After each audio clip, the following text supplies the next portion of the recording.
The ocean. Covering over 70% of our planet, it's the cradle of life, a source of wonder, beauty, and profound mystery. We map distant galaxies, but our own planet's deepest corners remain largely unknown. Down there, leagues below the sunlit surface, lies a realm of eternal night, crushing pressure, and temperatures near freezing. It's a world alien to our own, home to creatures that defy imagination. But the true terror of the deep isn't just the bizarre life it holds.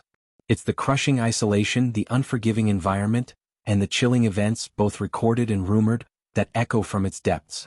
Events that blur the line between science, human error, and the ancient nightmares that haunt our collective imagination.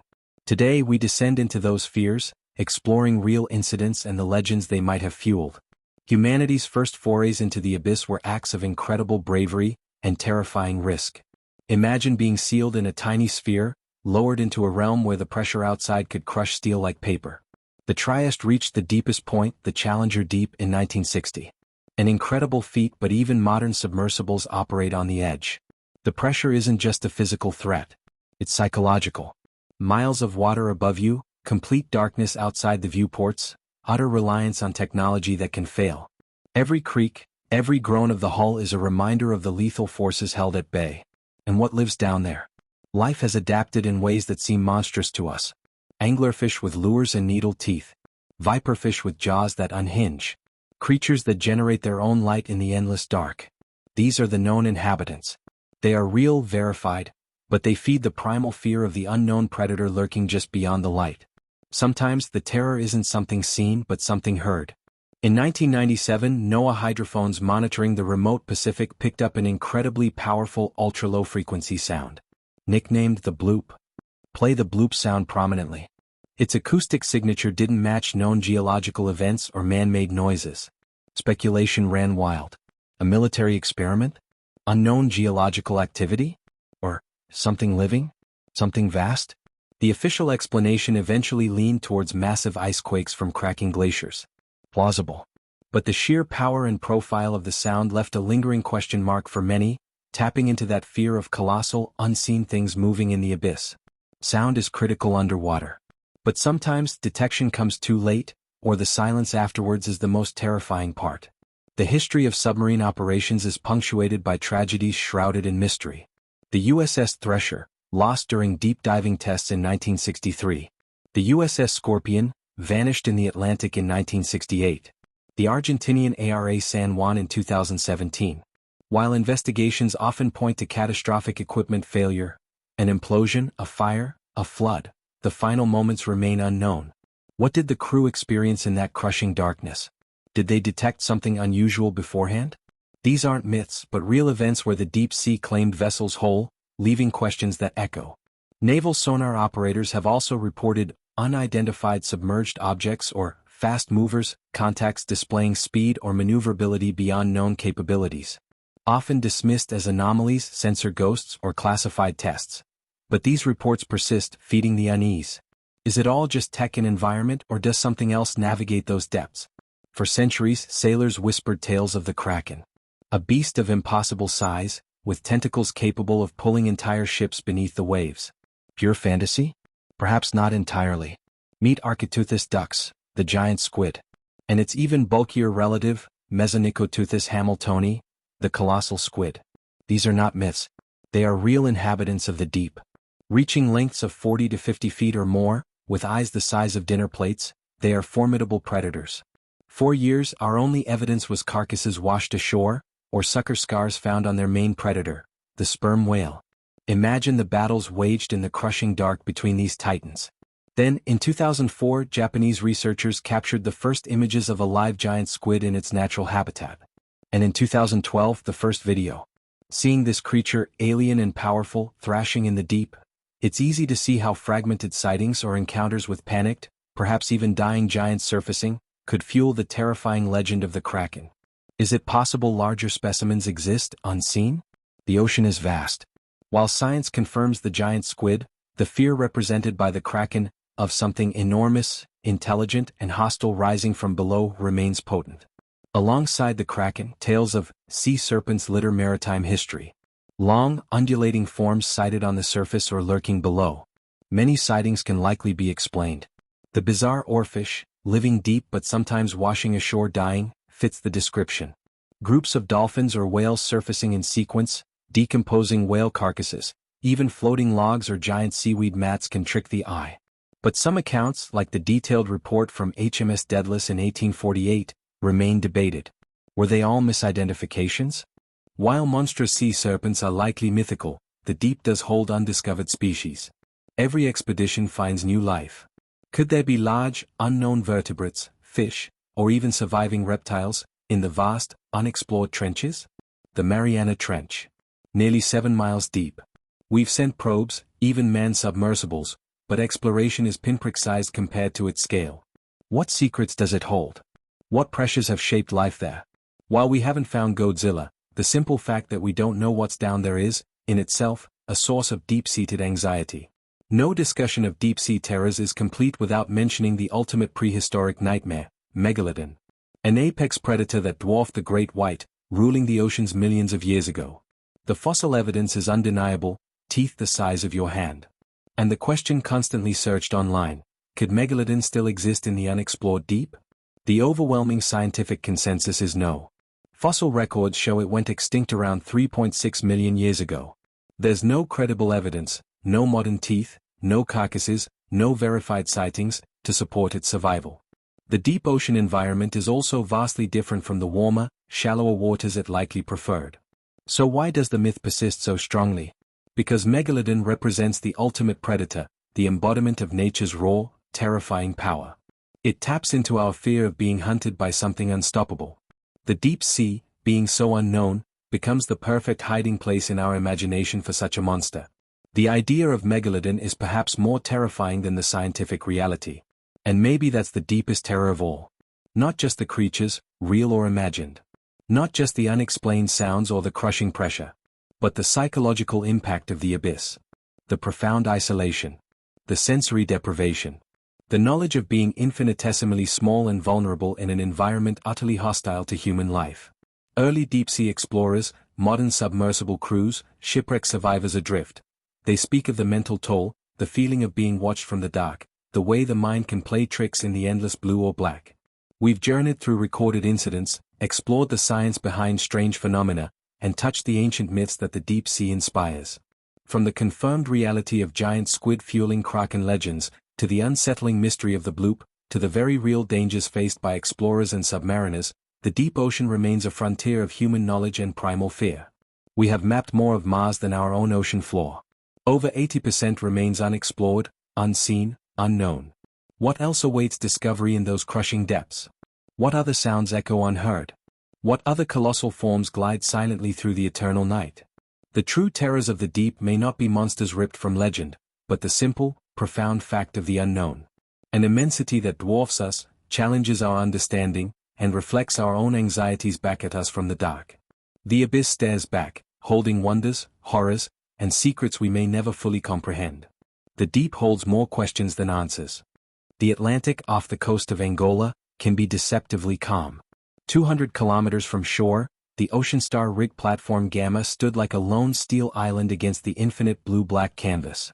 For David Chin hunched over the humming sonar console in the dim control room, November 6, 2017, felt like any other Tuesday graveyard shift. The rhythmic thrum of the generators, the smell of salt and ozone mixed with recycled air, the faint vibration under his boots, it was the monotonous pulse of life on the rig. Below deck, tired roughnecks cleaned tools. Above, navigation lights blinked into the indifferent darkness. Calm seas, clear skies. Routine. 1:03 a.m. The screen flickered. A return bloomed, pale green against the black grid. David leaned closer, adjusting the gain. It wasn't noise. It was solid, massive, and slow. He checked the automatic identification system feed, blank. No transponder signal. No digital handshake identifying a vessel. Bridge, sonar, David's voice was calm, practiced. Got a surface contact, bearing 070, range approximately 12 kilometers. Moving slow, maybe 3 knots. No AIS. A pause crackled over the comms. Copy that, sonar. 3 knots? Probably a drifter, maybe a barge broke loose. Keep an eye on it. David kept his eyes glued to the screen. Drifter? The contact was huge, larger than a supertanker based on the return's intensity and spread. It blotted out a significant chunk of the display. And it wasn't drifting aimlessly, it held a steady, deliberate course towards Gamma. He zoomed in, trying to resolve a shape, a density variation. Nothing. Just a solid, amorphous mass sliding through the water. Bridge, the contact size is significant. Larger than any registered vessel in this sector. Still no AIS. Course remains steady, directly towards our position. Another pause, longer this time. The calm tone on the bridge comms tightened. Understood, sonar. Alerting security. Power up the searchlights, deck crew. On the platform's towering structure, powerful beams sliced through the night, sweeping the black water. David watched the external cameras on his secondary monitor. Nothing. Just the endless, undulating surface of the Atlantic, reflecting the harsh lights back at them. Yet the green ghost on his sonar screen crept closer. 10 kilometers. 1:15 a.m. Contact breaking surface. The shout came from the deck, relayed frantically over the comms. Port side. Gods above, what is that? David switched his monitor view, heart hammering against his ribs. The camera, buffeted slightly by the offshore breeze, zoomed unsteadily. What emerged from the waves wasn't clean or defined. It rose silently, unnaturally, water sluicing off surfaces that defied easy description. A hull, yes, colossal and dark, listing at an impossible angle. Rust streaked down its sides like dried blood, but patches seemed slick, almost organic. No lights gleamed. No flag flew from any mast, if those skeletal structures were even masts.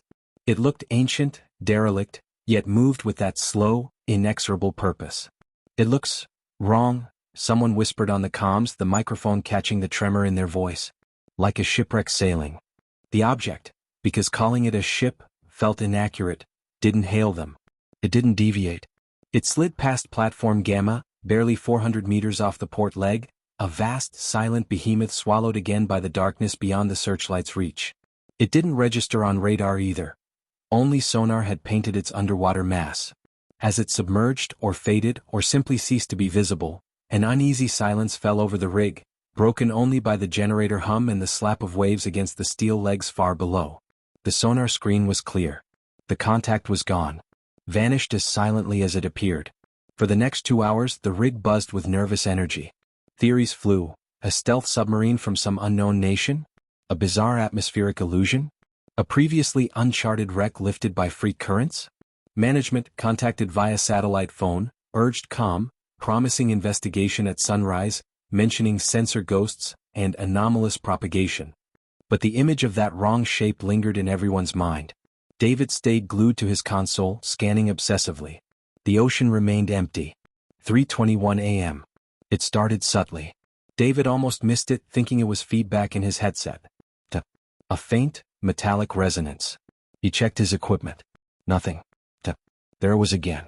Low, rhythmic, seemingly distant. He pulled off his headset. The control room was quiet. He listened intently. It wasn't in the room. It was coming from the rig structure itself. Like someone tapping on a pipe miles away, the sound traveling through the steel bones of the platform. He keyed the comms. Anyone else hearing tapping? Hesitant confirmations trickled back. A maintenance tech in the lower levels. A driller near the main column. Faint, yes, but definitely there. Growing slightly louder, more insistent. Tap, tap, tap. Pause. Tap, tap, tap. Security teams swept the decks, the accommodation block, the storage areas. They found nothing. No loose equipment swinging. No mechanical malfunction matching the sound. But the tapping persisted, migrating. Workers started reporting it closer, seeming to come from the floor beneath their feet, the walls of their cabins, the railings of the external staircases. A cold, metallic finger drumming patiently on the rig itself, emanating from the deep water below. Fear, cold and sharp, began to replace confusion. Then came the whispers. Javier, a roughneck known for his steadiness, radioed in, his voice strained. Control, I hear something outside my cabin. B block. Like talking low. But there's no one in the corridor. Another report minutes later from the galley. Saw someone in the reflection of the bulkhead window. Turned around, nobody there. Just felt cold. A mechanic swore his wrench shifted on the table when his back was turned. Strange, whining mechanical noises echoed from ventilation shafts, sounds that didn't belong to the rig's complex machinery. The tapping continued, a maddening counterpoint to the rising panic. Tap tap tap. Underfoot, overhead, seemingly everywhere now. Several crew members refused to work alone, congregating nervously in the mess hall under the harsh fluorescent lights.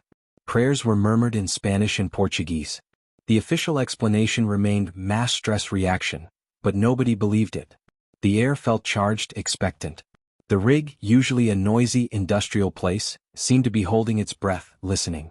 November 7, 2017. 2:47 a.m. David was running another deep sonar sweep, hoping against hope to find a rational explanation, a submerged object, anything. Suddenly the screens went black.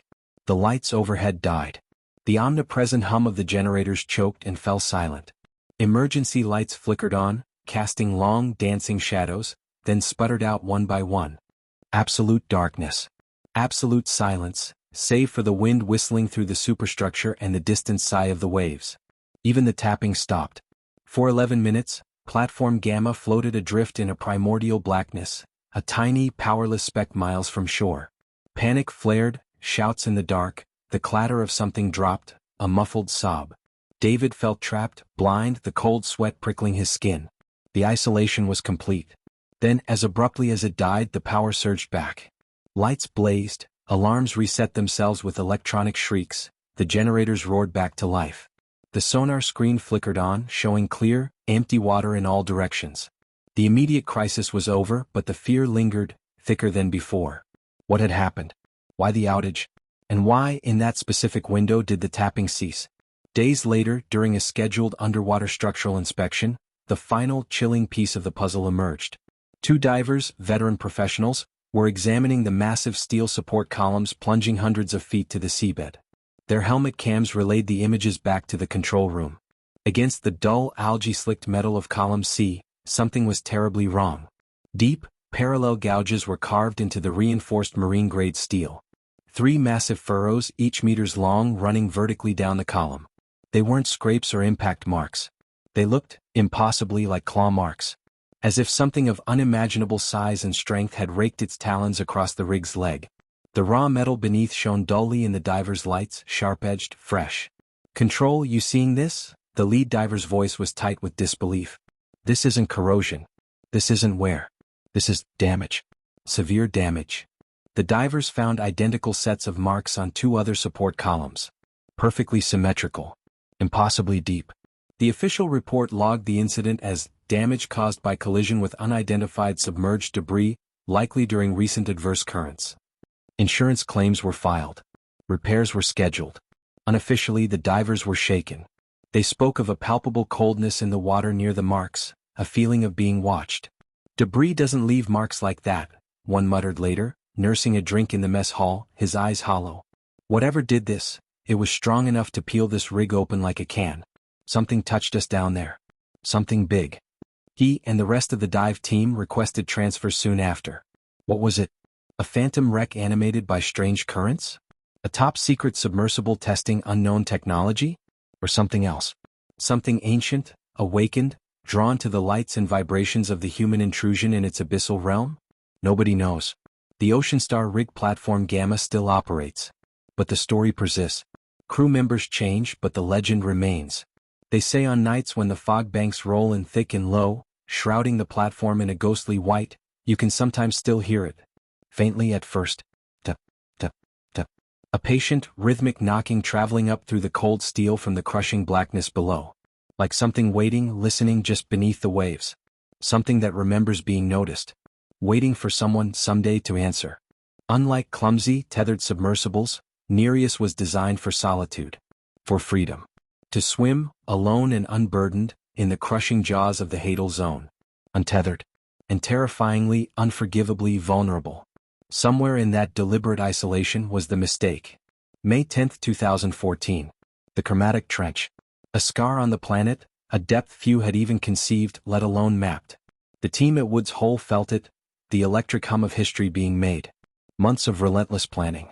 The goal: photograph a newly discovered ridge at nearly 10,000 meters.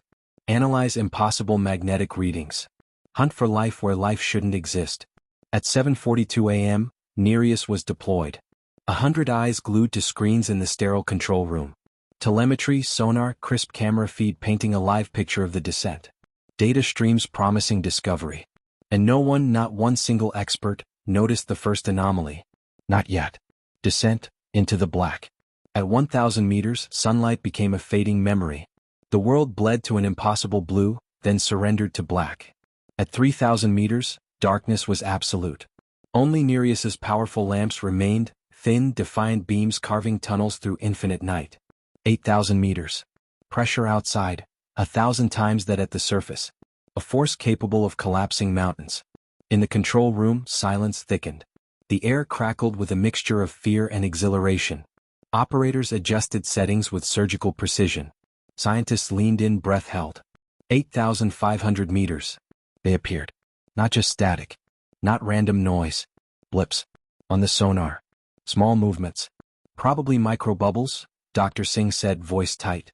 Reflection artifacts, another technician offered, too quickly. But the blips didn't scatter. They moved. Organized. They circled. Faster than any known abyssal life. And there were too many. The warning. At 8,700 meters, it happened. Not a collision. Something struck Nereus. A glancing blow. Just enough to violently tilt the camera feed by 10 degrees. In the control room, a collective gasp. Monitors flickered. A wave of sympathetic panic washed through the room. Turbulence. Reyes, the mission lead, barked into the headset, voice strained. Adjusting thrusters. For a fragile moment, lungs refilled. Everyone braced. Then it came. Knock. Knock. Knock. Slow. Resonant. On the hull. Operators exchanged wide-eyed glances. A cold dread seeped into the room. Thermal expansion, someone whispered, a desperate, flimsy excuse. No one believed it. The mission continued. Deeper. The unnatural landscape. At 9,200 meters, the expected smooth trench floor gave way to something impossible. Towering ridges. Jagged formations jutting out like the broken teeth of something vast and ancient. It was stark alien, and utterly wrong. The sonar feed became a nightmare of glitching data. Distances warped, readings were nonsensical. The blips were still there, weaving through the impossible topography. Then Nereus's cameras caught it. Not rock formations. Structures. Angular. Deliberate. Veiled in silt and the eternal dark, but their symmetry was undeniable. Patterns too precise, too knowing for blind geology. Some kind of unique vent formation? Reyes suggested, his voice lacking conviction. Nobody answered. A chilling silence fell. The voices of the deep. The sonar feed, previously just mechanical pings and static, began to sing. Layered beneath the noise, something else. Rhythms. Tones. Voices. Faint at first, indistinct whispers bleeding into every transmission. Then clearer. Not language but something that felt like intent. Like observation. Surface anomaly detected, a confused tech murmured, checking instruments that showed nothing was wrong. The ocean was too deep. Too isolated. Sound shouldn't travel like this. And yet, it was there. A chorus from the abyss. Silence in the glimpse. At 9,920 meters, Nereus froze. Video feed, replaced by a violent storm of static. Telemetry, scrambled, unreadable. Depth gauge, numbers spinning wildly, impossibly. A full minute of agonizing blackout. The control room was a tableau of frozen horror. Then just for a second. A single, nightmarish frame captured. Something enormous. Not a creature as they knew it. Not a school. Something whole. Vast. Glimpsed geometry in the black. It didn't just watch. It filled the view. And then, absolute silence. Emergency protocols. A futile gesture. Emergency buoy release. Reyes yelled. No signal. Thruster override. No response. Manual ascent command. Nothing. Nereus was gone. One last, fragmented packet of data limped back before the link severed completely. Depth, 10,428 meters. Internal temperature, 41 degrees Celsius, rising sharply. Structural integrity, within parameters, flagged critical, system bypass detected. Orientation, inverted. Then, silence. Dead air. The Nereus was gone. The aftermath, not broken but taken. For 48 hours they searched. Deep-sea drones, desperate manned submersibles probing the dark. They found debris scattered across the bizarre ridge. But the wreckage wasn't crushed. Not imploded as it should have been by the pressure.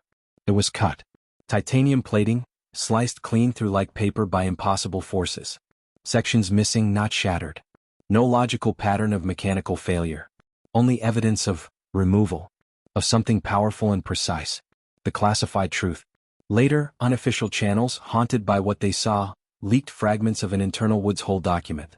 Buried within the heavily redacted text were references to unknown mechanical anomalies at hadal depths, tracking patterns consistent with intelligent design. Acoustic disturbances exhibiting complex, non-random waveforms. Thermal signatures inconsistent with any known biological or geological process, localized and directed. And one last, unsent message, cached deep within Nereus's logs before its final silence. Fragmented. Terrifying. Still descending. Not alone. Lights below. Smiling. The public report, catastrophic pressure failure. A simple, clean lie. The unofficial truth, an encounter. A domain breached. Final narration. We thought we'd mapped the world. Charted its peaks, plumbed its oceans. We thought we were alone. The Nereus thought so too. Until it found something older than human history. Something that doesn't live in the dark. Something that is the dark. Something waiting. Something that didn't just endure being disturbed. Something that smiled back. The ocean didn't lose the Nereus. It was erased. And whatever took it is still waiting.